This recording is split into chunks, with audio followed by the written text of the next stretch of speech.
ఇంట్లో అందరూ ఉంటారు. అమ్మ, నాన్న, తోబుట్టువులు. కానీ గదిలో ఒంటరిగా కూర్చున్నప్పుడు నాకెవ్వరూ లేరు అని అనిపిస్తుంది. నేను ఒంటరివాడిని అని అనిపిస్తుంది. ఇది మనిషికి ఒంటరిగా ఉండడం వల్ల వచ్చింది కాదు. మనసుని అర్థం చేసుకోవడానికి ఎవరూ లేరు అని అనిపించడం వల్ల వచ్చిన ఒంటరితనం. ఎంతమంది మధ్యలో ఉన్నా, ఎంత గుంపులో ఉన్నా, నిజంగా మన మనసుని, మన భావోద్వేగాల్ని అర్థం చేసుకోవడానికి ఎవ్వరూ లేకపోతే, ఎంత క్రౌడ్‌లో ఉన్నా గాని మనిషి ఒంటరిగానే ఫీలవుతాడు. ఈ విషయం బయటకి మాత్రం చెప్పుకోలేడు. ఎందుకంటే బయట చెప్తే సమాజం అందరున్నారు గదా నీకు, అన్ని అవసరాలు చూసుకోవడానికి అమ్మా, నాన్న ఉన్నారు. ఇంకేం ఒంటరితనం అని కొట్టిపారేస్తారు. కానీ నిజానికి స్ట్రేంజర్స్ మధ్యలో అంటే అపరిచితుల మధ్యలో కన్నా, అసలు మన ఫీలింగ్స్‌ని, మన బాధని అర్థం చేసుకొని మన వాళ్ళ మధ్యలనే ఒంటరితనం ఎక్కువగా వస్తుంది.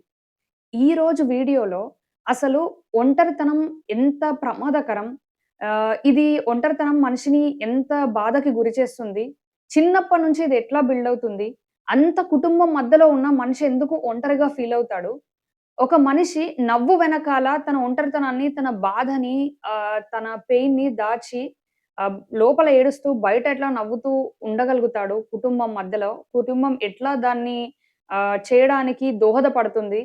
అసలు దీని నుంచి ఎట్లా బయటకి రావాలి అన్నవి చాలా విషయాలు తెలుసుకుందాం. వీడియోని ఎండ్ వరకి చూడండి. చాలా మంది ఏమనుకుంటారు అనంటే, ఒంటరితనం అనేది ఒంటరిగా ఉండడం వల్ల, ఎవ్వరు లేకుండా ఐసోలేటెడ్‌గా ఉండడం వల్ల వస్తుంది అని అనుకుంటారు. కానీ ఇది నిజం కాదు. ఒంటరితనం అనేది చాలా సార్లు ఎవ్వరు లేకపోవడం వల్ల రాదు. కొన్ని కొన్ని సార్లు ఎవ్వరు లేకుండా ఉన్నా కానీ హ్యాపీగా ఉంటారు మనుషులు. కానీ కొన్ని సార్లు అందరూ ఉన్నా ఒంటరితనం అనేది ఫేస్ చేస్తారు. ఎందుకు అననేసి అంటే, మన ఫీలింగ్స్‌ని, మన భావాలని అర్థం చేసుకునే వాళ్ళు లేకపోతే ఎంతమంది మధ్యలో ఉన్నా, అంత కుటుంబం మధ్యలో ఉన్నా, మనం ఫిజికల్‌గా ప్రెజెంట్ ఉంటాం అంతే. కానీ మెంటల్‌గా, మానసికంగా మనము ఒంటరిగానే ఉంటాం. అసలు ఇది ఎందుకు ఇట్లా అవుతుంది అననేసంటే, మనిషికి చిన్నప్పటి నుంచి ఫీలింగ్స్ ఉంటాయి. అంటే ఒక 3 ఇయర్స్ ఓల్డ్ కిడ్‌కి ఒక 3 సంవత్సరాల బాబు ఉన్నాడనుకోండి. ఒక బాల్ దొరకట్లేదు. ఆ బాబు చాలా బాధతోని నాకిది దొరకట్లేదు అన్న ఆవేదనతోని ఏడుస్తాడు. అప్పుడు పేరెంట్స్ ఏం చేస్తారు అననేసంటే, "నువ్వు ఏడవకు. నువ్వెందుకు ఏడుస్తున్నావు?" లేకపోతే కొందరు కొందరు పిల్లలు నోరు తెరిస్తే చాలు పేరెంట్స్ "నువ్వు ఏడవకు. నువ్వెందుకు ఏడుస్తున్నావు?" అని చాలా దబాయిస్తారనమాట. ఇది చాలా తప్పు. పిల్లలకి అప్పుడప్పుడే మాటలొస్తాయి. అంటే అమ్మ, నాన్న అనడం అప్పుడప్పుడే వస్తుంది. ఆ టైంలో వాళ్ళు వాళ్ళ మనసులో ఏమైతే అవుతుందో, వాళ్ళ మనసులో ఉన్న ఫీలింగ్స్ అంటే నాకీ బాల్ దొరకట్లేదు అని నాకు బాధవుతుంది. నాకీ బాల్‌తో ఆడుకోవాలనుంది అన్న మాటలు వాళ్ళు మాట్లాడలేరు. అంత పెద్ద పెద్ద మాటలు వాళ్ళకి రావు. ఆ పెయిన్‌ని వాళ్ళు ఏడుపు రూపంలో చెప్తారు. ఇలాగే మనిషికి ప్రతి స్టేజ్‌లో గూడా ఫీలింగ్స్ అనేవి ఉంటాయన్నమాట. వాళ్ళు లోపల భావోద్వేగాలు, కోపం, చిరాకు, ప్రేమ, బాధ ఇవన్నీ ఉంటాయి. ఇవన్నీ చెప్పడానికి చిన్నప్పుడు వయసు అనేది రాదు. అసలు మనిషికి తిండి ఎంత అవసరమో, నిద్ర ఎంత అవసరమో, ఒక మనసు షేర్ చేసుకోవడానికి, తన భావాలను అర్థం చేసుకోవడానికి కూడా అంతే అవసరం. నిద్ర ఎంత ఇంపార్టెంట్ మనిషి లైఫ్‌లో అన్నది నేను ఆల్రెడీ ఒక వీడియో చేశాను. మీకు టైమ్ ఉంటే డెఫినిట్‌గా వెళ్లి చెక్ చేయండి. మీకు చాలా హెల్ప్ అవుతుంది. అయితే మనిషికి భావోద్వేగాలు షేర్ చేయడానికి గూడా ఒక మనసు అనేది కావాలి. చాలా సార్లు ఏమవుతుంది అనంటే ఒక సిట్యుయేషన్ ఇమాజిన్ చేయండి. మనిషి ఏదో మీరేదో మానసికంగా బాధలో ఉన్నారు. మీకేదో లోన్‌లీనెస్ అనేది అనిపిస్తుంది. మీరు ఇంట్లో సైలెంట్‌గా ఉన్నారనుకోండి. ఇంట్లో వాళ్ళేమంటారు? ఇప్పుడు ఏమంత కష్టం వచ్చిందని మొహం అట్లా పెట్టుకున్నావు?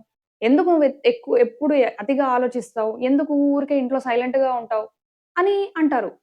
దీనివల్ల ఏమవుతుంది అననేసంటే, మనిషి ఇంకా లోపలనే పెట్టుకుంటాడనమాట. బయట చెప్పడు. అంటే ఇక్కడ మీరు చూస్తే, అసలు ఇంట్లో వాళ్ళు అతను ఏం గో త్రూ అవుతున్నాడు అని అర్థం చేసుకోవడానికి ట్రై చేయట్లేదు. దీనివల్ల ఆ మనిషి ఇంకా క్లోజ్ అయిపోతాడనమాట. అంటే ఇంకా మాటలు రాకుండా లోపలనే అన్ని దాచుకొని, ఓహ్! నేను అట్లా ఉంటున్నాను, అట్లా ఉండొద్దు అని ఫేక్‌గా నవ్వడం, ఫేక్‌గా హ్యాపీగా ఉన్నట్టు, నార్మల్‌గా ఉన్నట్టు మొహం పెట్టడం అట్లాంటివి చేస్తూ ఉంటాడు. ఇది చిన్నప్పటి నుంచి ఎట్లా బిల్డ్ అవుతుంది అనంటే, చిన్నప్పుడు ఏదైనా బాధ వచ్చినప్పుడు, ఏదన్నా బయట వాళ్ళు ఏదన్నా అన్నా కానీ, ఏదైనా బాధ ఉన్నా కానీ, లేకపోతే ఇంట్లో ఏదైనా భావోద్వేగాలకి లోనైనా కానీ, అతను చెప్పాలి అని అనుకుంటే, లేకపోతే ఏడిస్తే, "నువ్వు అబ్బాయివి, నువ్వు అబ్బాయి ఉండి ఏడుస్తావా? నువ్వు ప్రతిదానికి అతిగా ఏడుస్తావు. ప్రతిదానికి అతిగా ఎందుకు ఆలోచిస్తావు?" అని అనే మాటలు, "సైలెంట్‌గా ఉండు, ఏడవకు" అని కొట్టి పాడేస్తా ఉంటారనమాట. దీనివల్ల ఏమవుతుంది అని అనేసంటే, అతను చిన్నప్పటి నుంచే అన్ని భావాలు లోపలనే పెట్టుకుంటాడనమాట. ఇది పెట్టుకొని లోపల అతని ఫీలింగ్స్‌కి ఒక గోడ అనేది కట్టేస్తాడు. ఆ గోడ అనేది పెద్దగయ్యే కొద్దీ ఇంకా స్ట్రాంగ్‌గా అవుతుంది. ఆ తర్వాత పెద్దగయిన తర్వాత ఫ్యామిలీతో ఉన్న, ఫ్రెండ్స్‌తో ఉన్న, అందరితో ఉన్న మనస్ఫూర్తిగా మనిషి అనేది తన ఫీలింగ్స్‌ని బయటకి వ్యక్తం చేయలేడు. దీనివల్ల ఒంటరితనం అనేది స్టార్ట్ అవుతుంది. చాలా సార్లు ఎలా ఉంటుంది అని అనేసంటే, ఈరోజు జనరేషన్‌లో ఫేక్ కనెక్షన్స్ చాలా ఎక్కువైపోయాయి. అంటే కమ్యూనికేషన్ చాలా పెరిగింది. ఫోనుంది. మీరు దేశం బయట ఎక్కడ ప్రపంచంలో ఎక్కడ మనిషున్నా ఒక ఫోన్ లిఫ్ట్ చేసి జస్ట్ ఒక క్లిక్ చేస్తే చాలు మీరు ఆ పర్సన్‌తో మాట్లాడగలుగుతారు. కానీ కనెక్షన్ అనేది లేదు. అంటే అందరి మధ్యలో ఉంటారు. కుటుంబం అంతా కూర్చొని ఉన్నా గాని ఎవరి ఫోన్‌లో వాళ్ళు బిజీగా ఉంటారు. ఎవరిది వాళ్ళు స్క్రోల్ చేస్తారు. ఫోన్‌లో బిజీగా ఉంటారు. అందరూ కలిసి తన భావాలు మాట్లాడుకోవడం, తను ఏం అచీవ్ చేస్తున్నాడు, తను ఏం కష్టంలో ఉన్నాడు మాట్లాడుకోవడం, లేకపోతే తన కెరియర్ ఎట్లాంటి స్టేజ్‌లో ఉంది మాట్లాడుకోవడం, లేకపోతే మనస్ఫూర్తిగా నవ్వడం, అందరూ కలిసి భోంచేయడం ఇట్లాంటివి అనేవి చాలా మట్టుకు ఈరోజు రేపు తగ్గిపోయినాయి. దీనివల్ల ఏమవుతుంది అని అనేసంటే మనిషికి డీప్ కనెక్షన్స్ లేకుండా పోయినాయి. డీప్ కనెక్షన్స్ మీద కూడా నేను వీడియో చేశాను. మీకు టైమ్ ఉంటే డెఫినిట్‌గా వెళ్లి చెక్ చేయండి. చాలా వాల్యుయబుల్ ఇన్ఫర్మేషన్ ఉంది దాంట్లో. మీకు డెఫినిట్‌గా హెల్ప్ అవుతుంది. డీప్ కనెక్షన్స్ లేకపోవడం వల్ల ఏమవుతుంది అని అనేసంటే మనిషికి ఆహ్, ఒక పర్సన్ లేడు. తను ఏం గో త్రూ అవుతున్నాడు అని చెప్పడానికి. చాలా సార్లు ఎట్లా ఉంటుంది అని అనేసంటే ఎవరైనా గాని మన ఇంట్లో వాళ్ళు మనకేదైనా చెప్తున్నారు అని అనేసంటే చాలా సార్లు "నీకు ఇంత మంచిగా ఉన్నా గాని, మేమింత సపోర్ట్ చేస్తున్నా గాని నువ్వెందుకు ఇట్లా అనుకుంటావు?" అనంటారు. లేకపోతే "మేము మా వయసులో ఎంత గో త్రూ అయ్యామో నీకేం తెలుసు?" అని చెప్పడం స్టార్ట్ చేస్తారు. అసలైతే ఫస్ట్ చెప్పరు. వీళ్ళు ఓపెన్ అప్ అవ్వరు. ఒకవేళ ఓపెన్ అప్ అయినా ఆ భావాలకు విలువ ఇవ్వకపోవడం వల్ల, లేకపోతే "నువ్విలా చెయి, నువ్వు అలా చేసి తప్పు చేసావు. అలా చేసి ఉండాల్సింది కాదు. నువ్విలా చేసి ఉండాల్సింది" అని చెప్తారనమాట. చాలా సార్లు మనిషికి ఆహ్, తను ప్రాబ్లమ్ ఫేస్ చేస్తున్నాడు. ఓకే. నువ్వు ఇది గో త్రూ అవుతున్నావా? ఇంత బాధను మోస్తున్నావా? అని మనిషి కావాలి. ప్రతిసారి మనిషికి నువ్వది చెయి, ఇది చెయి అని ఉచిత సలహాలిచ్చేవాళ్ళు అవసరం లేదు. కానీ ఎక్కువ శాతం ఇట్లాంటి వాళ్ళే ఉంటారనమాట. ఉచిత సలహాలిచ్చే వాళ్ళే లైఫ్‌లో ఉంటారు. అది ఇంకా పెయిన్‌ఫుల్. ఇంకొకటేంటి అననేసంటే, మనిషి ఎందుకు ఇంట్లోనే ఎక్కువ ఒంటరిగా ఫీలవుతున్నాడు? అంతమంది ఇంట్లో వాళ్ళున్నా ఎందుకు ఒంటరిగా ఫీలవుతున్నాడు అననేసంటే, చాలా సార్లు చాలామంది ఇంట్లోనే ఎక్కువ జడ్జ్‌మెంట్‌కి, క్రిటిసిజంకి లోనవుతూ ఉంటారు.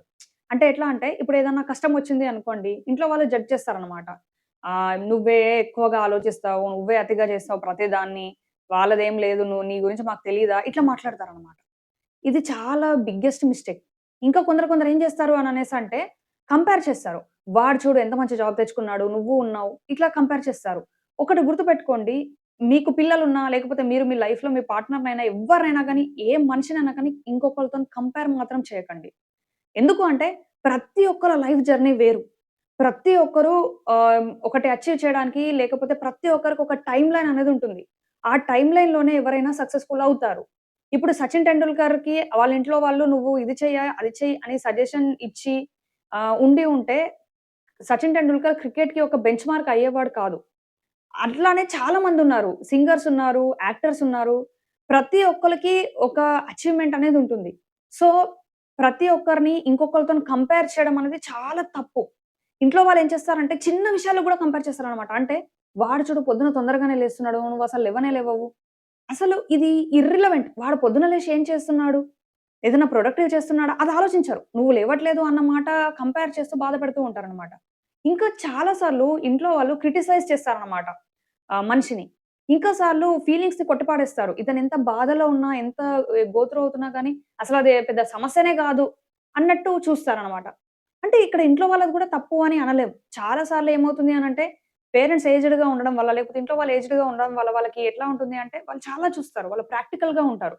ఏదేమైనా రేపొద్దున మన కడుపు నడవాలి అంటే మనం కష్టం చేయాలి. ఇవన్నీ అవుతూ ఉంటాయి, వస్తూ ఉంటాయి, పోతూ ఉంటాయి అనే ఫీలింగ్‌లో ఉంటారు. పేరెంట్స్. కానీ మనము యాస్ ఎ కిడ్స్‌గా అది తీసుకోలేము. బ్రేకప్ ఎంత పెయిన్‌ఫుల్‌గా ఉంటుంది. ఒక జాబ్ రాకపోతే మనం సెలెక్ట్ కాకపోతే ఎంత పెయిన్‌ఫుల్‌గా ఉంటుంది. మనకి స్కిల్ ఉన్నా మనకి ఎక్కడ జాబ్స్ చూడాలి అన్నది అర్థం కాకపోతే ఎంత పెయిన్‌ఫుల్‌గా ఉంటుంది. మనకి ఒక మనసు లేకపోతే ఎంత బాధగా ఉంటుంది అన్న విషయాలు చాలా సార్లు పేరెంట్స్ అర్థం చేసుకోలేరు. వాళ్ళకి ఎంతసేపు మనం హ్యాపీగా ఉండాలి అనే అనుకుంటారు. ఎంత పెద్ద ప్రాబ్లమ్ చెప్పినా గాని ఇది పెద్ద ప్రాబ్లమ్ కాదు అన్నట్టే ట్రీట్ చేస్తారు.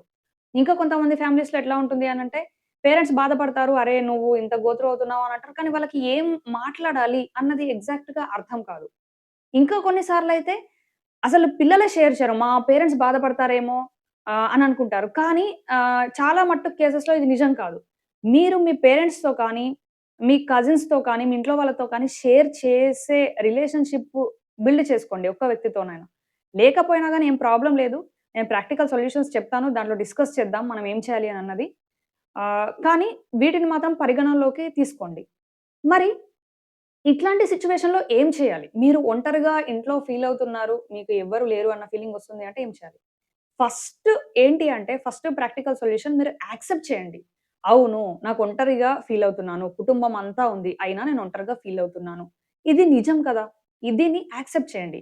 యాక్సెప్ట్ చేయడం వల్ల ఏమవుతుంది అని అనేసంటే, మీకు గాయం మానడానికి, మీ బాధ నుంచి మీరు కోలుకోవడానికి మీకు హెల్ప్ చేస్తుంది. సెకండ్ ఏంటి అని అనేసంటే, మీరు మీ కుటుంబంతోనే కాకుండా అంటే మీ కుటుంబంలో ఎవరైనా కానీ మీ కజిన్స్ కానీ, మీ మెంటర్ కానీ, మీ ఫ్రెండ్స్ కానీ ఎవరితోనైనా ఒకళ్ళతోని రిలేషన్‌షిప్ అనేది బిల్డ్ చేయండి. అట్లా కాకుండా ఎవరితో ఒకళ్ళతోని మాట్లాడడం అనేది ట్రై చేయండి. అంటే మనకి ఫేక్‌గా మనం ముసుగు లేకుండా మొహానికి మనం లోపల ఏమనుకుంటున్నామో బయట చెప్పడానికి ఒక్క పర్సన్ అయినా ఉండాలి మన లైఫ్‌లో. అది ఉంది అనంటే మనకి లైఫ్ చాలా తేలికగా అనిపిస్తుంది. దీని మీద ఫోకస్ చేయండి. మూడోది ఏం చేయండి అని అనేసంటే, మీరు ఒంటరిగా ఉండకుండా మీరు కొత్త హాబీస్ అనేవి క్రియేట్ చేసుకోండి. అంటే మీకు నచ్చిన విషయాల మీద ఫోకస్ చేయండి. ఒంటరిగా ఉండడం వల్ల ఏమవుతుంది అనంటే, ఈ ఫీలింగ్ అనేది ఇంకా ఎక్కువవుతుంది. ఆ టైంలో మీరు ఫోను చూడడం, లేకపోతే స్క్రోల్ చేయడం అట్లాంటివి చేస్తూ ఉంటారు. అట్లా కాకుండా మీరు ఒంటరిగా ఫీల్ అవుతున్నప్పుడు ఫస్ట్ మీ ఫీలింగ్స్‌ని అర్థం చేసుకోండి. అర్థం చేసుకొని ఒక పేపర్ తీసుకొని రాయండి. మీకు ఏం క్వెషన్స్ ఒస్తున్నాయి? మీరేం ఫీల్ అవుతున్నారు? నేను నన్నెవ్వరు పట్టించుకోవట్లేదు అని ఫీల్ అవుతున్నానా? నాకు ఒంటరిగా అనిపిస్తుందా? నాకేమనిపిస్తుంది? అన్న ఆలోచనలన్నీ మీరు రాయండి. మీకు మీ ఫీలింగ్స్ అర్థం కావడం చాలా ఇంపార్టెంట్. ఇది మీకు చాలా హెల్ప్ చేస్తుంది. ఇది తెలుసుకున్న తర్వాత మీరు మీకు ఏదో పెద్ద గుంపు, ఫ్రెండ్స్ సర్కిల్, చాలా పెద్ద నెట్‌వర్క్ అవసరం లేదు. మీకు మీ ఫీలింగ్స్‌ని అర్థం చేసుకునే ఒక్క పర్సన్ ఉన్నా చాలు. అది ఒక ఫ్రెండ్ అయినా, ఒక మెంటర్ అయినా, ఎవరైనా సరే. చాలా సార్లు చాలామంది ఏం చేస్తారు అని అనేసంటే, ఒకటే చోటి నుంచి చాలా ఎక్కువ ఎక్స్‌పెక్టేషన్స్ పెట్టుకుంటారనమాట. అంటే ఫ్యామిలీ నుంచే ఇంకా ఏమున్నా నాకు ఫ్యామిలీ నుంచే సపోర్ట్ ఉండాలి అని అనుకుంటారు. ఫ్యామిలీ మెంబర్స్ నిజంగా పెద్ద పెద్ద ప్రాబ్లమ్స్ ఉన్నప్పుడు అంటే ఏదైనా హెల్త్ ఇష్యూ ఉన్నప్పుడు, ఫైనాన్షియల్‌గా ఏదైనా ట్రబుల్ ఉన్నప్పుడు చాలా సార్లు నిలబడతారు. కానీ మానసికంగా రోజు ఇతని మెంటల్ స్టేజ్ ఎలా ఉంది? ఇతను ఎట్లా ఫీల్ అవుతున్నాడు? ఇతను హ్యాపీగా ఉన్నాడా? అన్నది ఎవ్రీ డే ఎవ్వరు ఎక్కువ శాతం చెక్ చేయరు. చెక్ చేయడం అనేది చాలా రేర్. సో, ఇట్లాంటప్పుడు మీరు ఇంటి నుంచే ఇంటిలో పర్సనే నన్ను 100% అర్థం చేసుకోవాలి అని అనుకోకండి.